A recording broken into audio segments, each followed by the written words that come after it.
Oh, welcome everyone. Really looking forward to sharing this knowledge that we have. Thank you to Dr. Howard Schubiner and his amazing book called Unlearn Your Anxiety and Depression.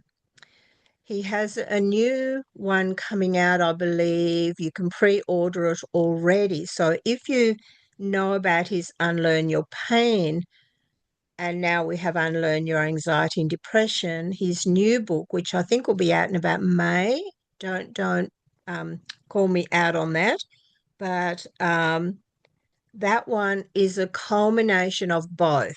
So he's put it all together with some added information as well, and I believe it's going to be through one of the big um, publishing houses, so you'll be able to get it more easily, I think. Okay. All right. So unlearn your anxiety and depression. Well, tonight we're just going to focus on the anxiety issue, and another time we'll focus more on the depression aspect of it. Okay. So anxiety, what is it? What is it for you? What's it like for you? And what do you think it is? Like what is this anxiety? So for me, and what I've learned, and I've been working in mental health now for, nearly 14 years. So I've worked with a ton of people who suffer from this anxiety. Now, to me, anxiety is just a word. It's just a word, but we kind of just all use it all the time, don't we? Oh, I have anxiety. I suffer from anxiety. I experience anxiety, but no one kind of really knows or understands what this anxiety is. So, anybody like to share what they believe and think for them anxiety is? What's your experience of anxiety,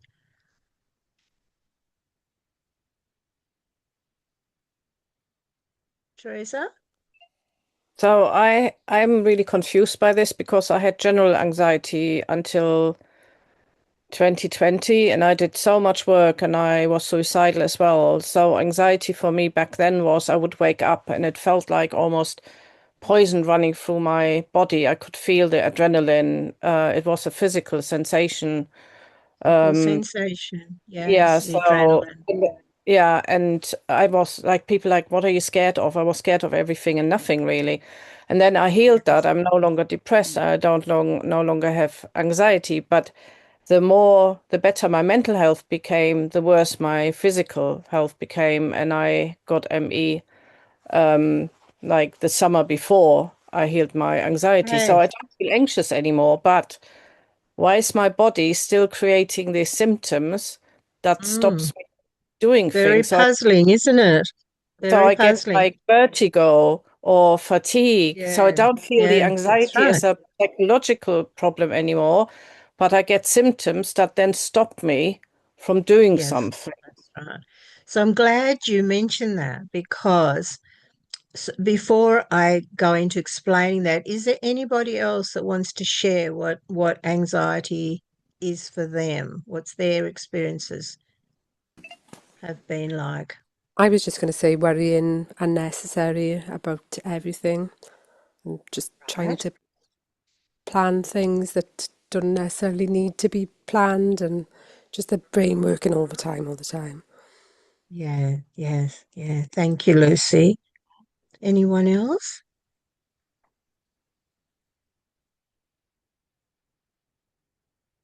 Monica? Yeah, for me, I don't recognize myself since that I Mm, got sick because like I was never afraid of anything. right. And now I'm so nervous and get nervous about very small things.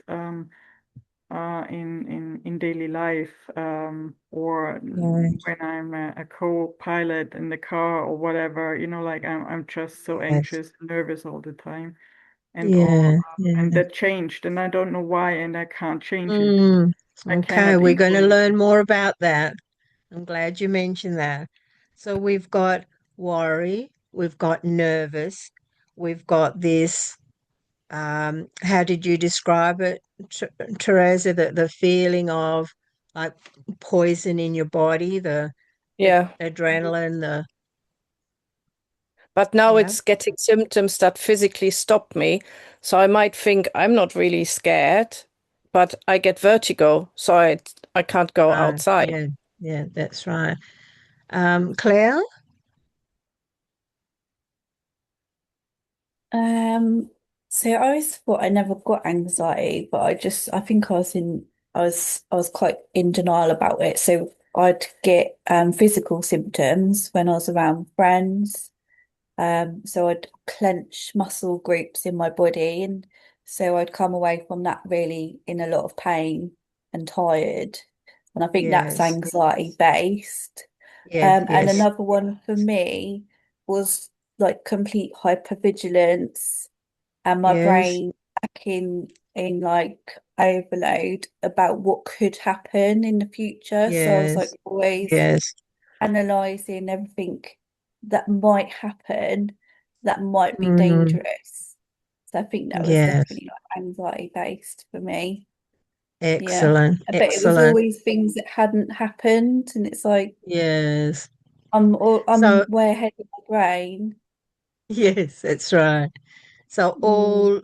each one of you, right, have has experienced anxiety in a different way, how you express it, different way, like I was saying before, learning how you tick, what's happening inside of you is so important.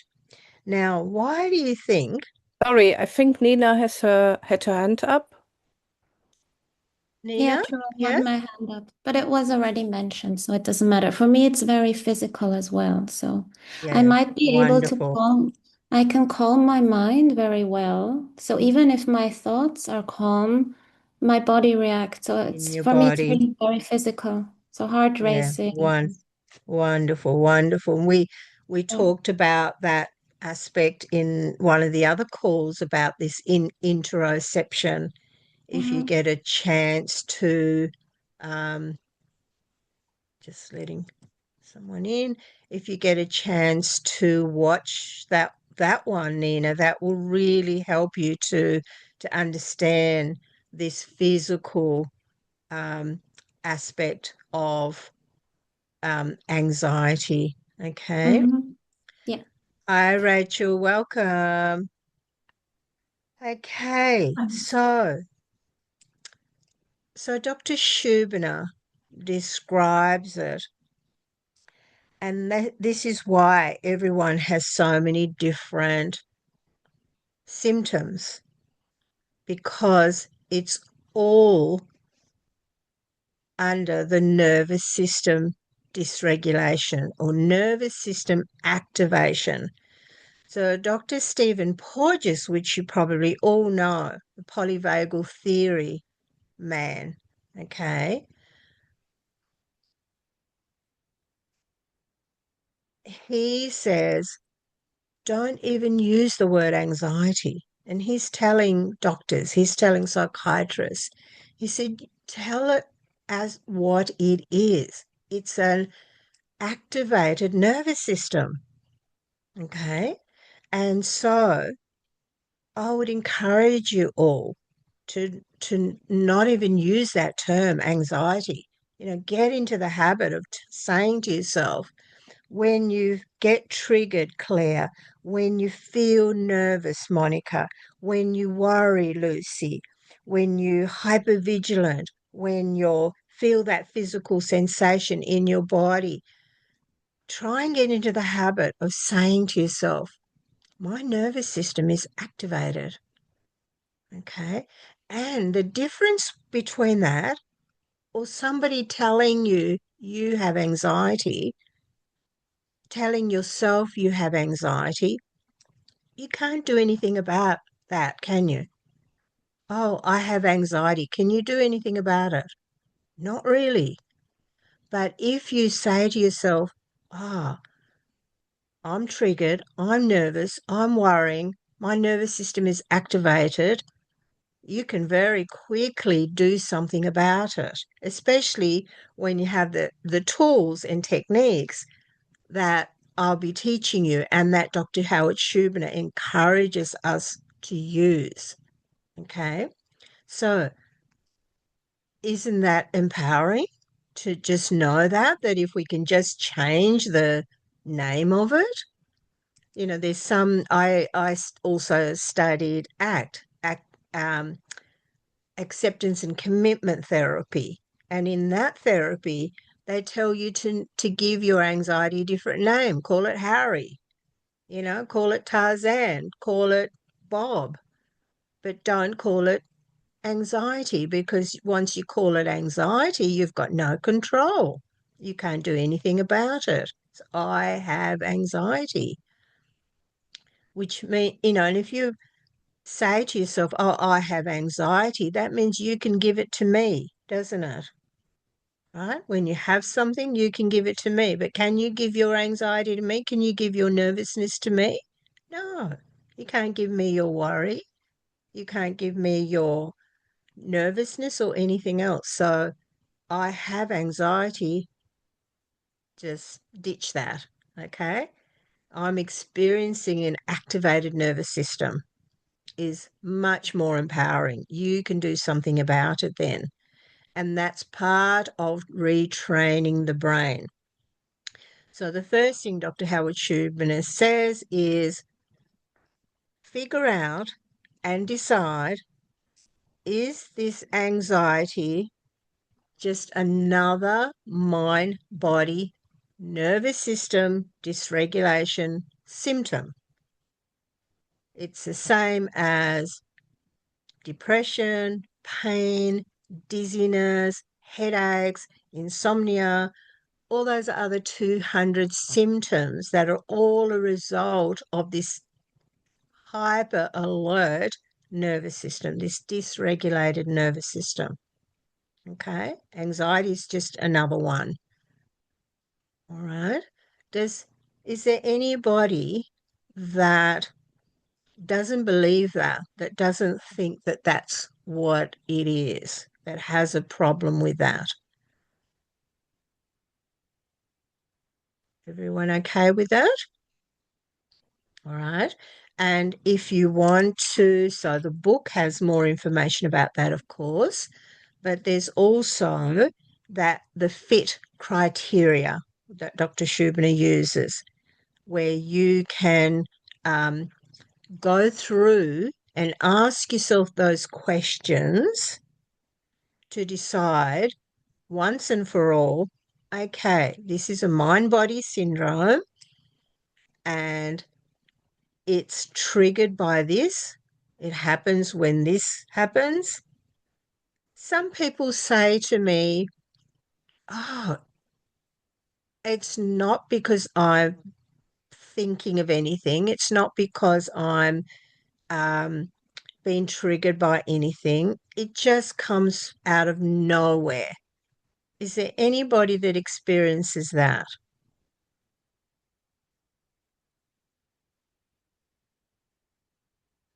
No? Okay. You're very lucky. You're very lucky. So, Lucy, yes? Okay. Lucy, have you got any idea why that happens? Or Um, Shelley? Do you no, know I, how and why that happens? no, like I said, that week when I had a return of symptoms, I did feel like I was just worrying unnecessarily and uncontrollably about anything really. I was just thinking about Christmas, and I thinking I haven't got enough time when I to do things when I have, and Mm. I'd arranged to meet friends, and I thought I've got to cancel that because again, I didn't have any time. I didn't have like the right clothes to wear, and just all different Worry. things. Mm. Yeah. It wasn't That about that. kind of, It was about everything. yes. So that kind of leads me into one of the other parts of why people have these symptoms, whether it's anxiety or pain or depression. It's at the personality trait part. Okay. So there's certain personality traits that are more likely to experience an activated nervous system. Okay. Anybody have some clues what they might be? The perfectionist. Exactly. Big Yeah. one, number one. Anyone who has that personality trait of perfectionism, right? They are going to have this activated nervous system more so than somebody who doesn't have that personality trait. Yeah. Anyone else? What are some of the other personality traits, Monica? Um, I also in last couple of years I found out that I have ADHD, like neurodiversity. I think might play a big role. Yeah. I see that in doing all this work, or like that is really hard for me on the consistency side. So I think mm-hmm. whatever this neurodiversity does, I think it's supporting also not getting out of Yeah. that loop. So again, ADHD neurodiversity is often a learned neural pathway, a neural circuit, just like anxiety is, just like depression is, just like pain is.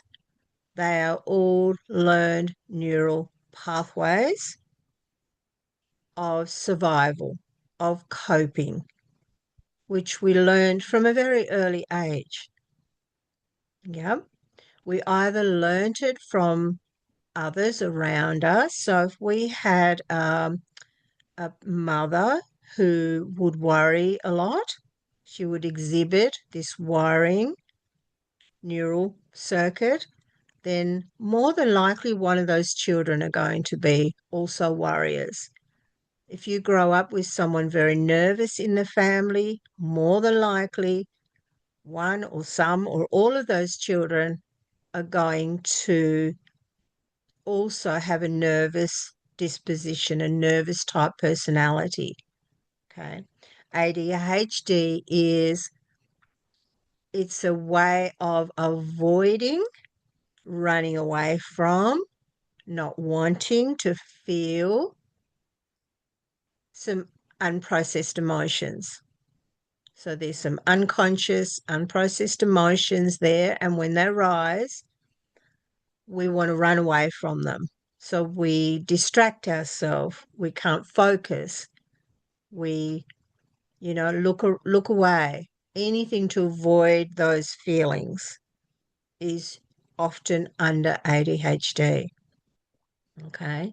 It's tuning out. Dr. Gabor Mate talks about ADHD.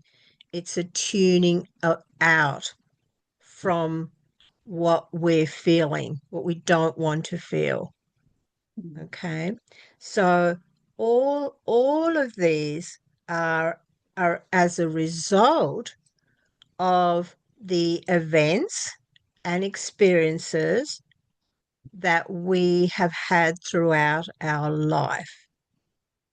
Okay, so some of us will cope better than others depending on the environment that we grew up in, that our epigenetic.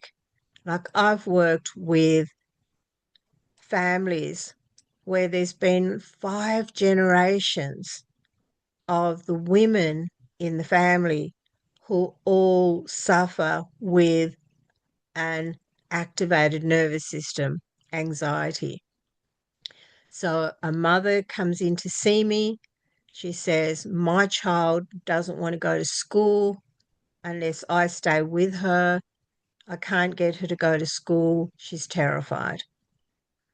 So then I ask her, does she have any nervousness, worry, all these types of symptoms? She says, oh, actually, yes, I also have anxiety, and so does my mother. And then we go back, and grandmother was highly anxious and a real worrier, always tense and hypervigilant. Great grandmother. So here we have 5 generations of this epigenetic happening in this family, and it ends up with this little girl who doesn't want to go to school. Okay, so a lot of this anxiety, this activated nervous system is learned. So the neural pathways begin very young. In fact, Dr. Gabor Mate says it starts from conception. It starts from the womb. So if you have a parent who is very stressed, very worried, very nervous, very tense, the baby in the womb is already forming that neural circuit for activation, for fear. Okay, rather than the baby who's in the womb, whose mother's quite calm and her environment is okay. All right. So it starts from there. The neural circuit is formed for this fear, for this activation, and then life events happen, bad things start happening, and this nervous system becomes more and more and more hypervigilant and hypersensitive. Okay, so mind body syndrome, not a chemical imbalance that we're told, and you need medication. I'm not saying don't take medication, all right? Never do that, but that's what we've been told. Okay. Thank you, Rachel, for sharing that. All right, so this is how we check. This is a way of how to check to see what's happening with our nervous system. All right.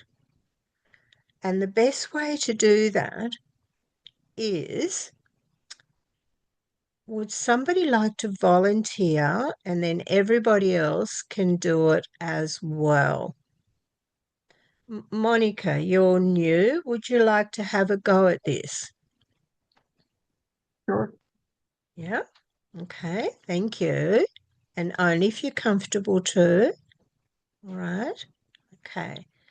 So what you're going to do, everyone, when you're ready, just close your eyes or put your head down if you're not comfortable to close your eyes. And just notice your breathing. Take some nice, gentle breaths in and a nice long exhale out. And you'll notice yourself centering, grounded in your body.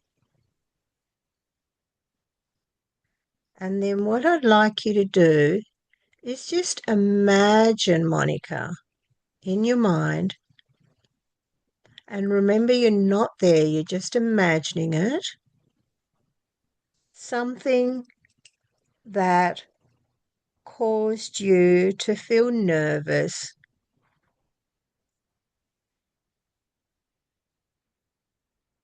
to feel this anxiety, this feeling inside of you that you've been experiencing. Can you notice that? Can you see it, an image of it? Can you feel it in your body? Can you hear anything? Can you describe to me what you're experiencing? It's more like a feeling inside Yes. in my chest area, Yes. Mm-hmm. or like body is like squeezing somehow. Mm-hmm. Okay. Okay. And what were you thinking about? What were you recalling? Was it an event, a situation, There future, were a couple past, of smaller present? ones. There were a couple of smaller ones, like someone slamming the door, and I'm like, Right. um, Okay. Yeah. So or sounds. yeah, sounds, like unexpected things. Right. Um, Okay. Also, we're thinking about the situation right now. It felt me making anxious because I feel observed. Right. Right. Okay. Um, and I had another blip when I'm doing treatment, which where I have moments of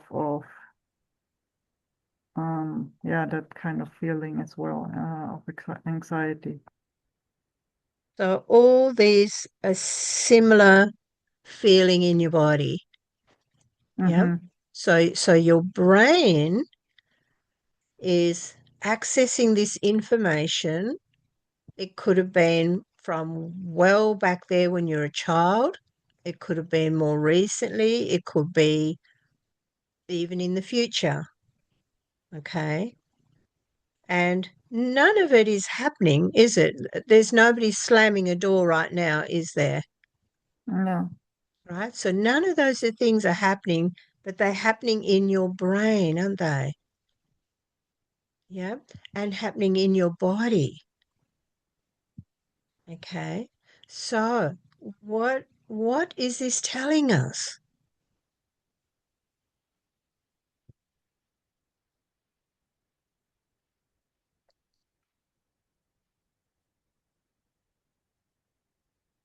That this anxiety, these feelings inside of ourselves are Yeah. being generated by the brain.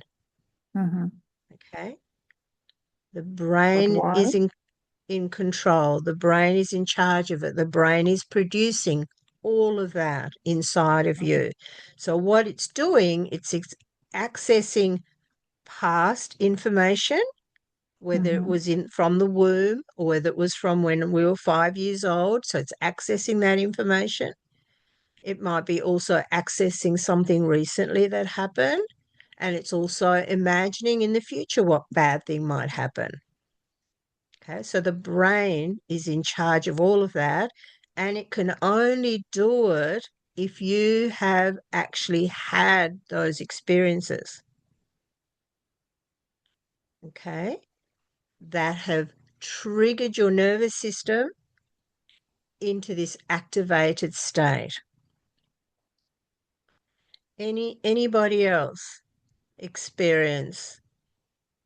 Did you have a go and did you have an experience of anything?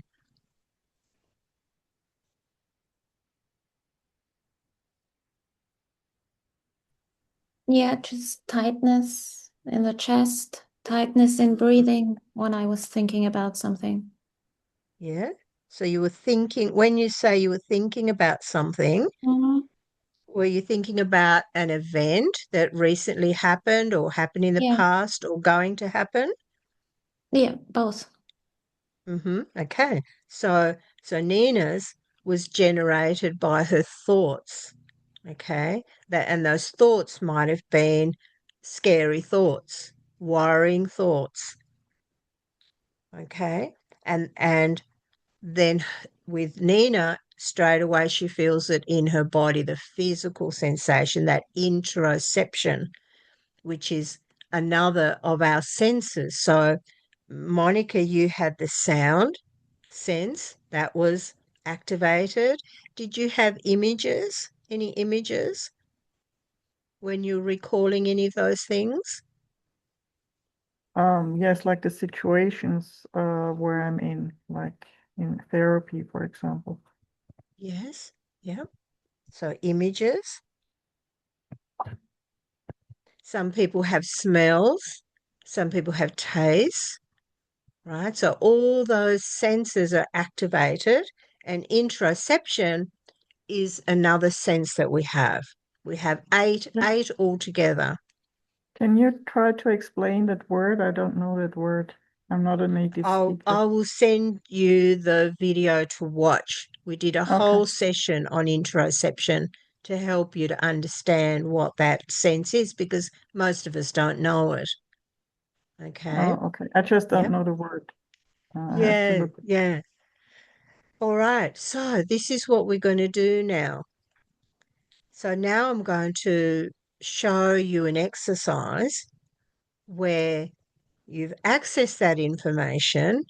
Now we know that it's mind body, because those things are actually not happening right now, but just thinking about it like Nina did activated the nervous system. With you, Monica, you heard the sound of the door slamming, the images in therapy, okay, and the nervous system was activated. All right. So not anxiety, just the nervous system was activated because we accessed previous events where it was fearful, it was scary, it was worrying, it was nervous, something bad happened, okay? Because the brain's job is to protect us. That's why we have this anxiety thing happening. That's why we have this activated nervous system. The brain is trying to warn you of something, either from the past, either about the future. Something bad's going to happen in the future. I might lose my job, or I won't be able to go back to my job, or, um, a whole heap of things that we will be thinking about that will activate that nervous system. All right. And then what we want to do is we want to, and this is what Dr. Schubiner really emphasizes. He says, once you understand that this is a mind body syndrome, this anxiety, once you understand that, you can do something about it.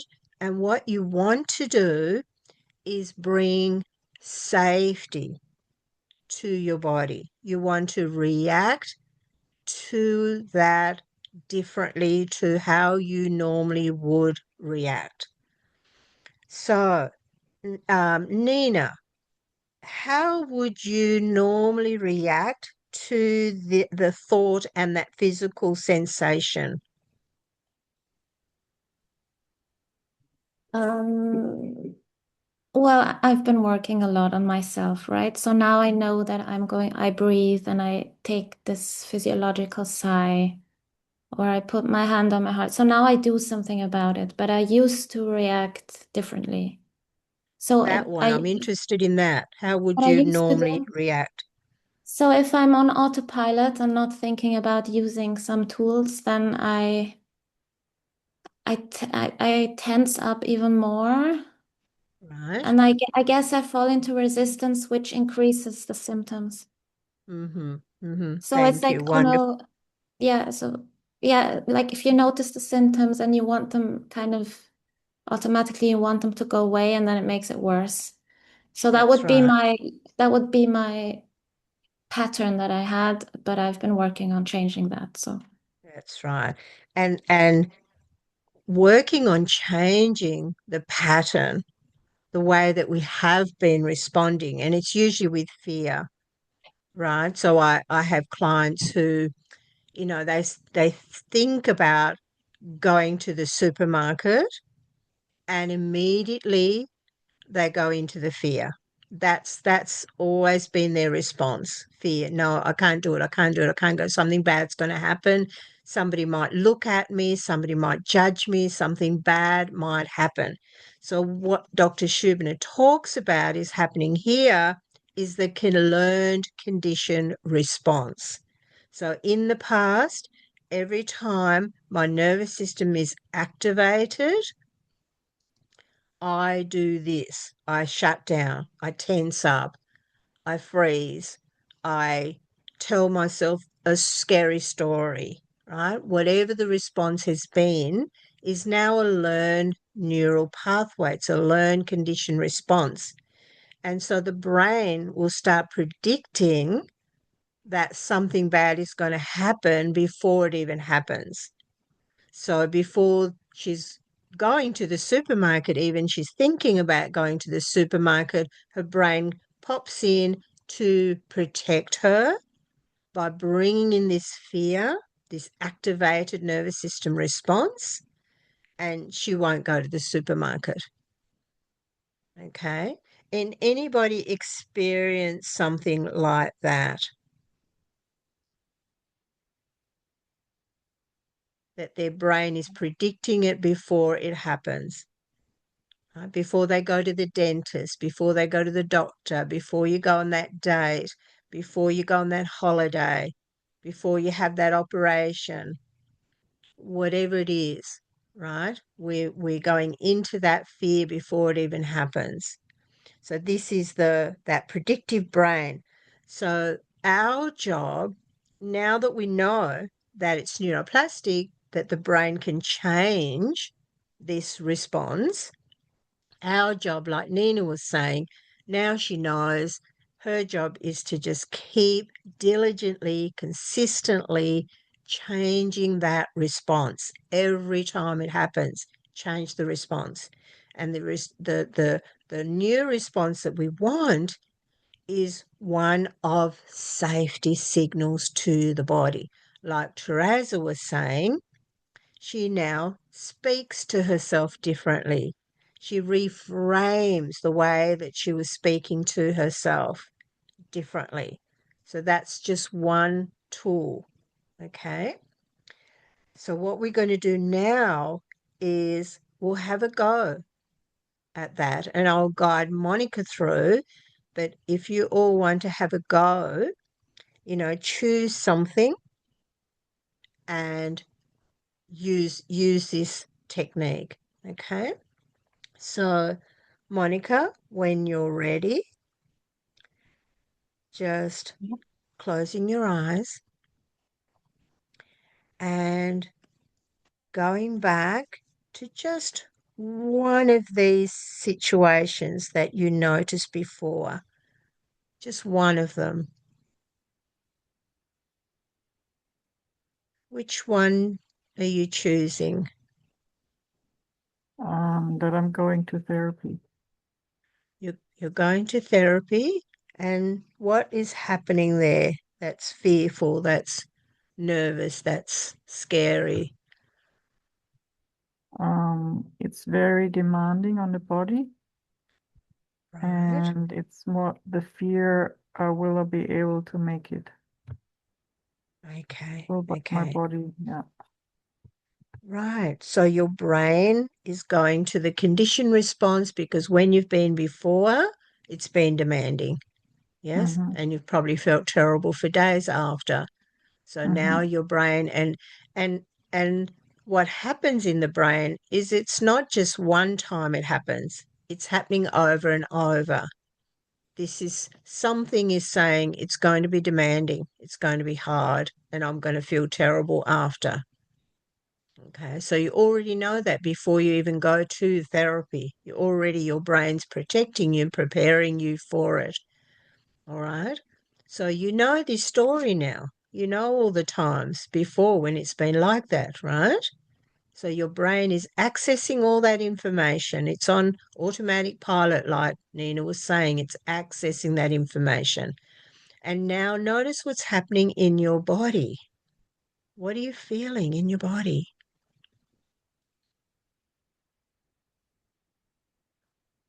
I mean, it's the same as before, but a little bit less. Can you describe it to me?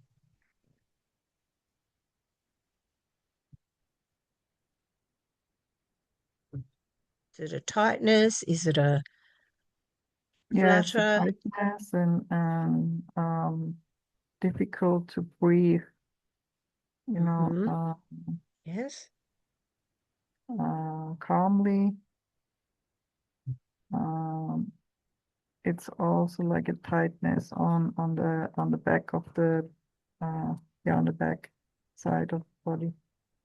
Mm-hmm. Okay.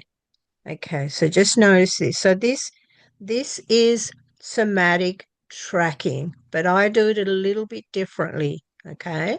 So when you're doing this by yourself, that's what you do. You just close your eyes and you notice what's triggering you first, you know, whatever you're thinking about, whatever's worrying you. So, like Nina was saying about what she was thinking, and then you scan your body to notice what you're feeling in your body. And you also scan your thoughts. Like, what am I thinking? What am I feeling? Okay. And then what we want to do is this changing the response whilst this activation is happening. And there's several things you can do, but the one that I'd like you to try is a breathing technique. So what I want you to do is just take a breath in through your nose and slowly blow it out all the way out. And another one.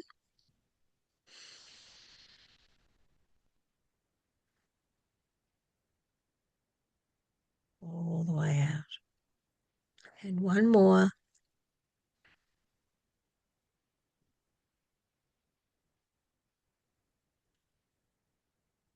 Very good. And now what we do, you can do 3 to 5 of these, whatever feels comfortable for you. And then now what you want to do is go back and check it. So go back to the trigger, which was the experience that you'd had before. When I go to therapy, it's demanding. And all the other times that I felt this demanding feeling, and then tune into your body again. Notice what's happening in your body, your thoughts, your feelings, and what's happening now with your nervous system. How's your nervous system responding now? It was very activated before. Now what's happening? Yeah, it's more difficult even to get into that situation or to think Beautiful. about it even. Beautiful. So what just happened then? What do you think happened? We shifted the neural pathway.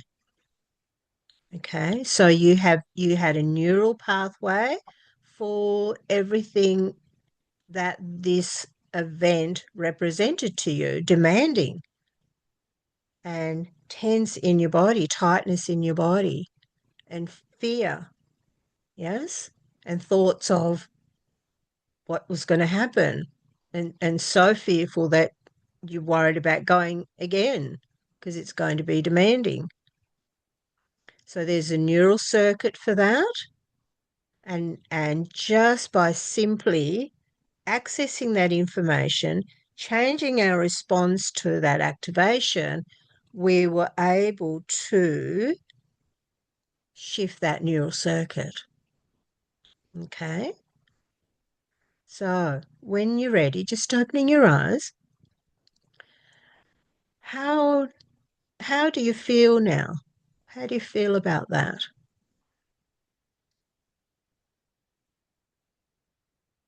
Yeah, Are you surprised that you're able to do that? a little bit. Maybe I'm theoretically aware that this could work and that I can influence it, but that it actually can work. Yes. That's a good feeling. Giving you a little bit of hope that Yeah. I can change my brain. Yeah, I can change my brain because now I know it's not anxiety, it's an activated nervous system. And my Mm. nervous system is activated because it has the information, it has all the proof. It was demanding before, which was frightening, right? And your brain kept that there to protect you because it felt Mm. so bad. It was a horrible experience. And I would say that it's probably linked to other times in your life where there's been demanding situations. Okay, that's why this has become demanding for you. So this is where we go to the personality traits. You know, whatever our personality is will show up in this process. Okay. So the good news is that, yeah, you can do something about it now. And the breathing technique is just one of many techniques you can do.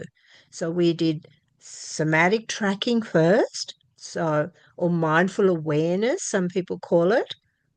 So you tune into it, you get in touch with what's happening in your body, you get familiar with it so that you can recognize it, and it'll become less and less automatic. So the more you practice the somatic tracking, the mindful awareness, I like to kind of pause just throughout the day and check in with myself. Just close my eyes, do some breathing, scan my body, notice what's happening in my body. And if there's anything there that's even the slightest little bit activated, I use a tool. I use one of my tools and I keep doing that and keep doing that and keep doing that until my nervous system is not activated any longer. Okay.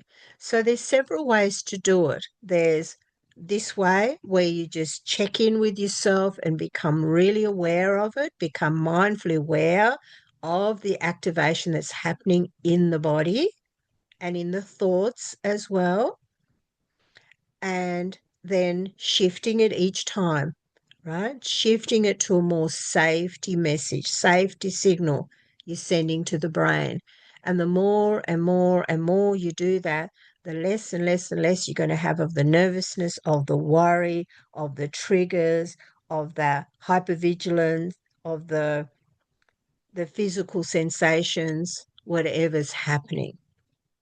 Okay. Now, anybody else want to share their experience of what happened for them?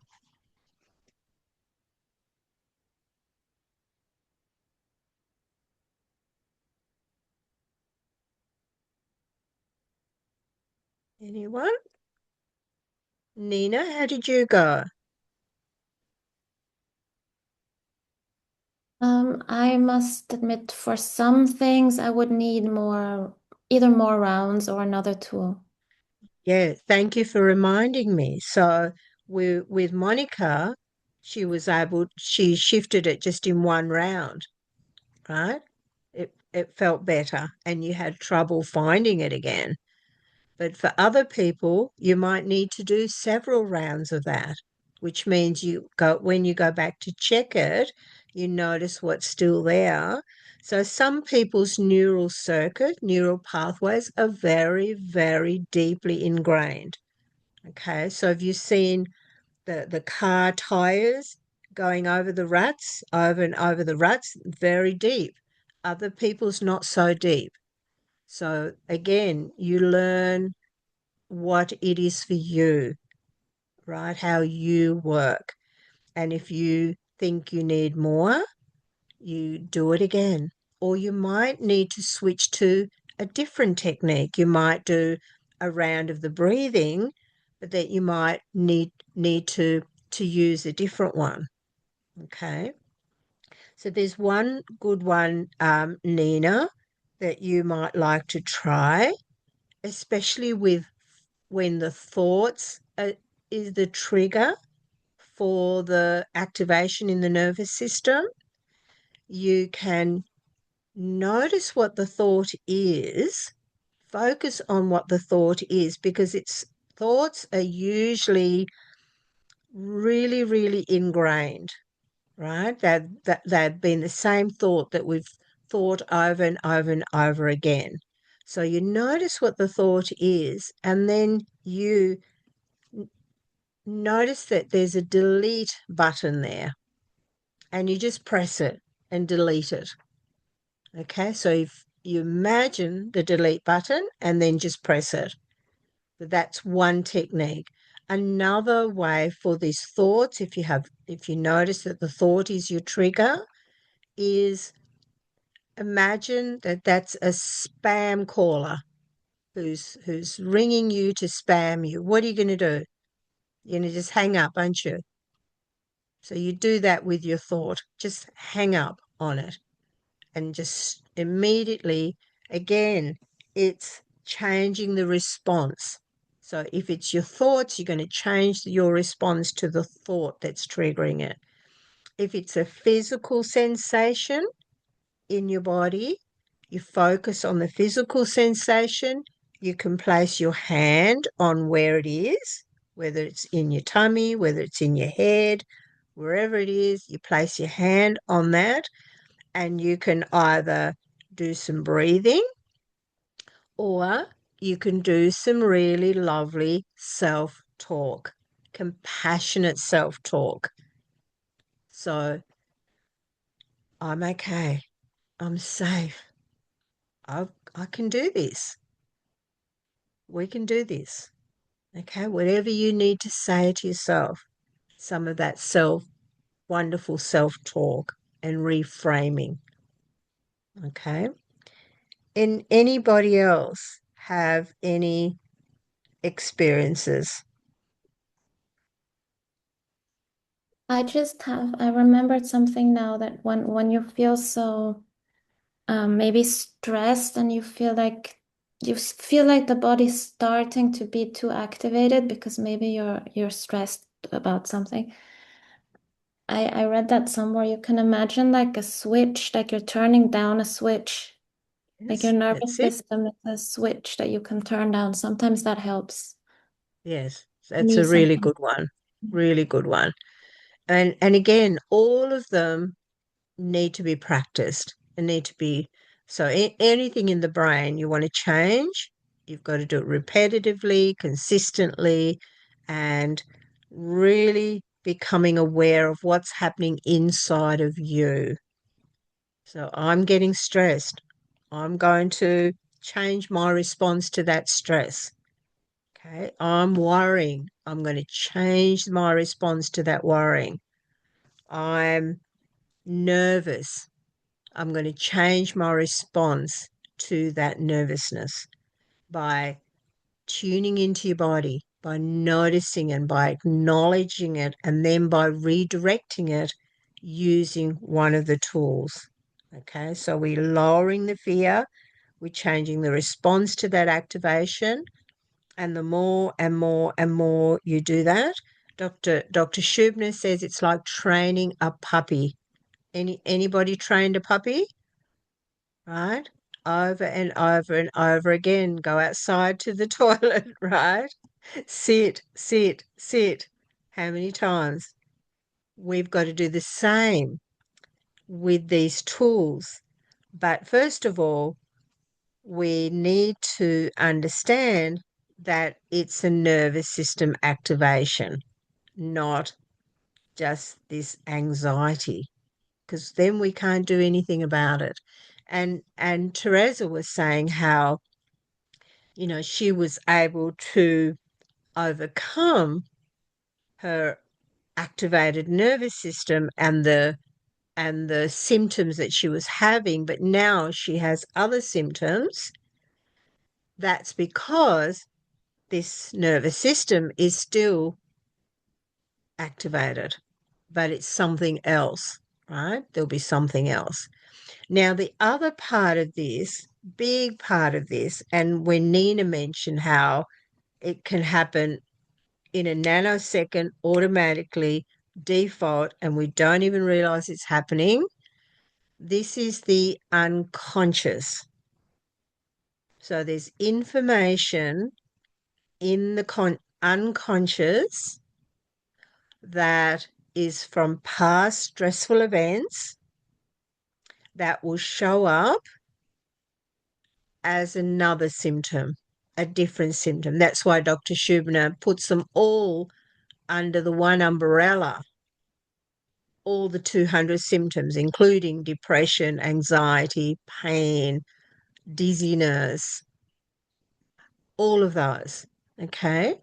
Because the nervous system is still activated in some way because there's information from the past events where the brain is still signaling danger. Okay, so this all comes under the danger alert response. Okay? So any questions?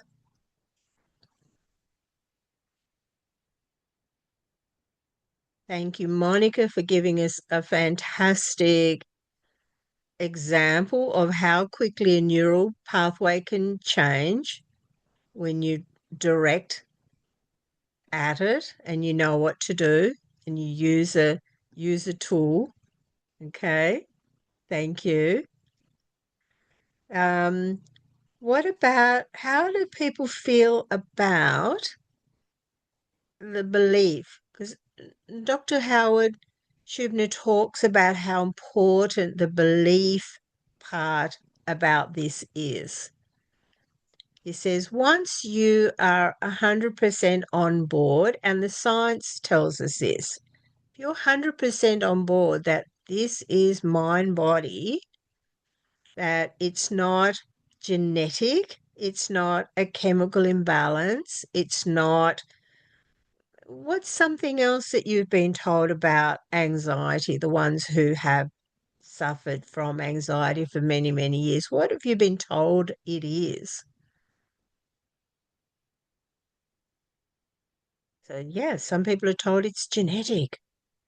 It's a chemical imbalance. No one? Anyone? Rachel? I've got a Can you turn on question. your audio? Mm-hmm. Can you hear me? Yes. Hi. What I've have got a you been question. told? Well, this is a bit of a difficult question. Mm. I'm not sure whether because what I wonder is about, there's certain personality types, like Yes. traits or Mm-hmm. personality disorders. For example, there's something called the type A personality, Yes. Yes. which the Mm-hmm. anxious and fearful neurotic personality type. And I would like to, I presume it's all conditioned responses, and I wonder if it's genetic as well as your early childhood experiences and beyond, or whether it's a bit of both, where there was a bit of a genetic element and then it got turned on by the.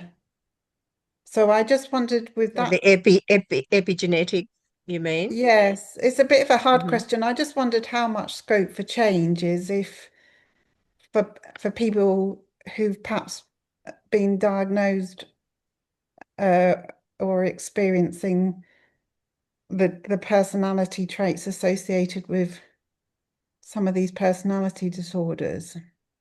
Mm-hmm.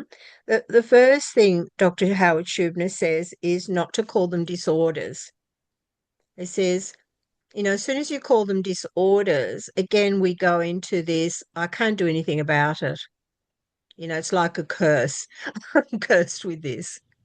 He says that all the personality traits, like we talked earlier about perfectionism, about the person who is highly self-critical, the person who is never good enough, the people pleaser, the ones who are hard on themselves, the ones who constantly put pressure on themselves, the ones who constantly worry, the ones who are neurotic. Yeah. So all those personality traits, they are learnt as well as a predisposition because the grandmother, the great grandmother, somebody else in the family was neurotic. Okay. And so there's a predisposition, genetic, highly unlikely, highly unlikely. Even that family that I was working with the 5 generations, with the young girl who couldn't go to school, that was not genetic, right? It was epigenetic, and it was, um, highly likely that this was going to happen because they've watched the grandma, they watched the mother, they watched the great grandmother all have this kind of activated nervous system of worrying, of being nervous, of being highly vigilant, hyper vigilant about everything. Okay. Yes.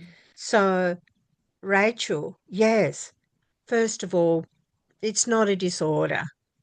Okay. It's a neural circuit in the brain that can be changed. All personalities, even people say, oh, you can't change a narcissist. Oh, yes, you can.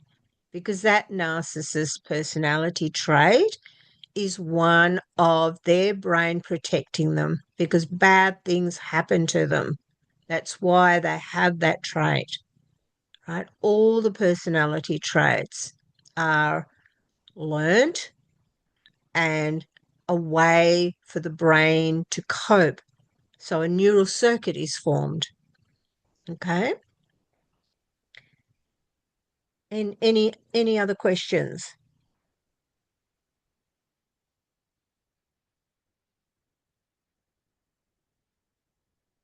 So if you want to do more work on this, the best thing to do, of course, is to buy Dr. Schubner's book and get the workbook and work your way through it. But another thing you can do is to write down all your triggers. Write down your triggers, like, every time I go to this supermarket, this activated nervous system starts happening. When I go to the dentist, a young girl at the moment, she can't go over the bridge. Every time she goes to drive over the bridge, she's fearful, right? And she just freezes. She can't do it because her brain's now has this conditioned response of fear and her nervous system gets activated. So the other exercise I like to use is the mental rehearsal. So say you're the person who is fearful of going to the supermarket, and the conditioned response is going to kick in and your nervous system is going to get activated. You use the mental rehearsal technique, which is you're going to visualize it first, seeing yourself going to the supermarket before you go.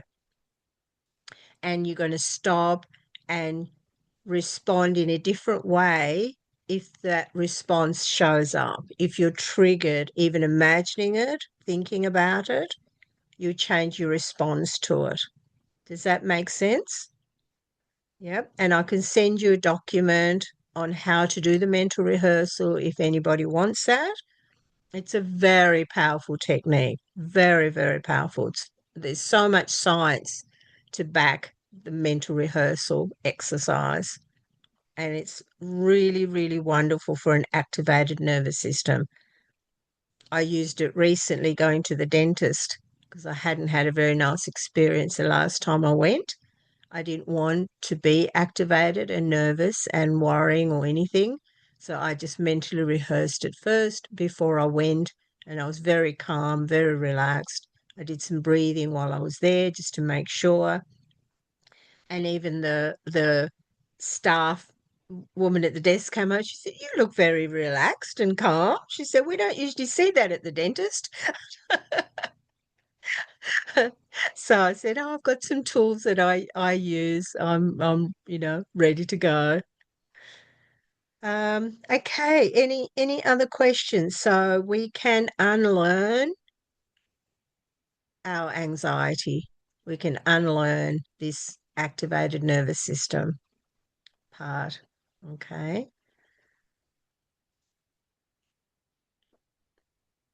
Claire? I just wanted to run something past you, because you talking about the supermarket, kind of just lit up a little bulb in my head because I went the other day, without my wheelchair for like one of the first times. So I'm trying to get out now about my wheelchair. It's become a bit of a crutch. So I'm just sort of moving away from that for short periods while I'm at the house. Um, I can't say that I was consciously anxious or worried or anything about that trip out. There must have been something unconscious in my brain because the day after, my symptoms were a little bit stronger than the day before. So I think the Mm-hmm. trip had triggered something on a subconscious level. So Mm-hmm. would it be the same as if you are consciously feeling anxious, you would just do the like repeat the action and keep giving That's it. yourself um like the messages, even though you don't feel like you are anxious, because I felt Mm-hmm. calm, going in there. I didn't really feel Mm-hmm. bothered by anything going on around me, but there was Yes. obviously some reaction in my brain because of the response, like the day or so after. Mm-hmm. What was your so you've been using the wheelchair for for a while and gradually so you've been using like the graded exposure, Yeah, so gradually getting I've used I've to not using it, Yeah, so I've literally getting just out. stopped using it really while I go out because I realised it's becoming now, instead of an aid, it's holding me back from making any progress while I'm out of the house. Although it is Mm-hmm. useful in some situations. So for that trip, I felt I could go in and walk Mm-hmm. around the supermarket to the department that I needed and Did go. you notice did you notice any self-talk before you went and as you went? Did you notice any self-talk? Um, oh, now you mention it, I did go in because I've I was trying to think about how I could make it still quite easy on my body. So I was going to get the lift Mm-hmm. upstairs and I thought the lifts Yes. weren't working. So I was like, oh, okay, so that means I'm going to have to walk a little bit further to go up Right. the escalators. So that might have Right. been a part of the That could have been self-talk. it. Right. Yeah. Yeah, Yeah. yeah. But while And I was walking around, I didn't really feel like there wasn't and anything could else that I you can pinpoint.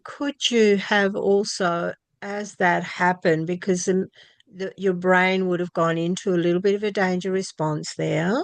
Oh, the lift's not working. Mm. I've got to walk a bit further. Right. Um, could you have suppressed any emotions? Um, no, I don't think so. I No. don't think so. Okay. So, so the other thing we've got to look at is if it was unconscious, you think it was unconscious, and when you realize that, and most people don't do this, most people don't dig that deep and go, oh, how come I'm feeling like this? It must be something in the unconscious, right? Mm, Um, that means that either you've experienced something like that before where it hasn't been so safe. mm, Does that make sense? yeah, I think there has been quite a big theme um with the expanding, because when I first had a crash, it was really severe, and I felt Mm-hmm. like there was a point where I felt, oh, I can do this. Mm-hmm. And I felt able to do it, but my body couldn't do it, and I crashed Yes. again. And I Yeah. was like, Yeah. "Wow, this is Okay. pretty scary." So I think that's quite Yeah. a pinpoint That's moment in probably what my got triggered. That's the right. unconscious part that got Okay, triggered. And so then what you yeah, would do is just recall that and use one of the tools, right. either Okay, emotional release or breathing, or if it's a thought, strong thought, you could use those other techniques that we mentioned, turn down the volume, press the stop button, hang up on the spammer, any of those kinds of techniques. Yeah. Or you could use the tapping, right? The collarbone tapping. So just any tools that you think would help to change that response in the neural Okay. circuit. That will Yeah. help. All right. And so now Yeah. what you want to be aware of is when you go again, you might want to do the mental rehearsal. Yeah, I will. That's Yeah. So that your I thought brain's that really over. well prepared for it, Yeah. and you're not going to respond in that condition response. Your brain's not going to predict something bad's going to happen. Yeah. Does that Thank make you. sense? Yeah. Yeah, that Okay. does. Thank you. Good. All right. And anybody else have any quick questions before we finish up? You've all been very patient. There's some, concepts there that are quite different, and we really covered a lot. So just know that it's a learned condition response, this activated nervous system, and the more you can just interrupt that, change your response each time, practice it, it will get better.